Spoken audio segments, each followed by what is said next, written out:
你知唔知道疍家人？佢哋被稱為水上人家，曾經世代漂泊，以船為家。佢哋有住悠久嘅歷史同獨特嘅文化。據民族學家研究，疍家人起源於秦朝末年嘅百越，係福建閩越族嘅後裔，族群有2000年以上嘅歷史。如今嘅疍家人已經遷居陸上，同珠三角地區嘅居民高度融合，但係佢哋仍然保留住自己族群特有嘅傳統習俗。呢一日，老梁喺熱心漢官嘅引薦之下，嚟到廣州天河獵德，拜訪一位90歲高齡嘅疍家人盧伯，通過佢了解疍家人嘅今昔變遷。盧伯名叫盧培，祖籍花都神山，1935年出生於廣州大沙頭江面嘅一隻艇仔之上，喺8兄弟姊妹之中排行第6。佢童年嗰時，一家10口人住喺2條船上，漂泊於珠江流域。盧伯成年之後，遵從舊社會疍家人嘅例規，同疍家人通婚，生咗5個仔。到咗1975年前後，盧伯應聘上岸工作，從此唔再靠江河為生。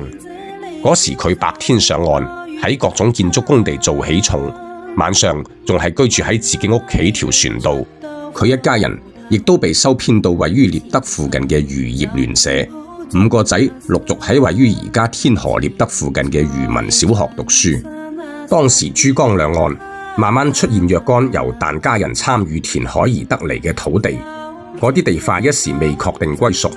好多疍家人就喺上邊搭建臨時建築作為居所，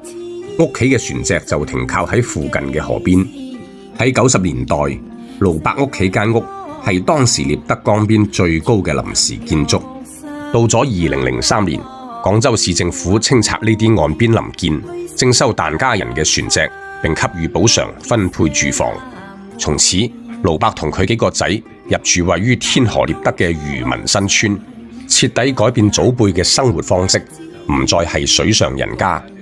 雖然大半世人都喺岸上工作生活，但係盧伯依舊保持住疍家人好多傳統習俗，比如供奉龍母同南海神，又比如爬龍船。喺每年端午節嘅龍舟競渡，天河獵德漁業聯社都會派出龍船參賽。盧伯後生嗰陣就係負責喺船尾掌舵嘅舵手。喺80年代，盧伯每年端午節都會隨龍舟穿梭廣州周邊嘅河涌，其中一定會途經荔枝灣涌拜訪泮塘。睇過老梁視頻《西關記憶之臭涌荔枝灣》嘅漢官都知道我童年嘅經歷。當我同盧伯講起我細時一定喺市醫醫院宿舍嘅樓上見過盧伯掌舵嘅龍舟，佢老人家就表現得好開心，仲同我介紹佢做嘅實木龍舟模型。做手工龍舟係盧伯堅持咗30-40年嘅興趣愛好，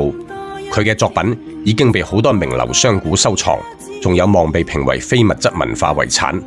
正當我同盧伯傾到興起，佢排行第3嘅仔返到屋企，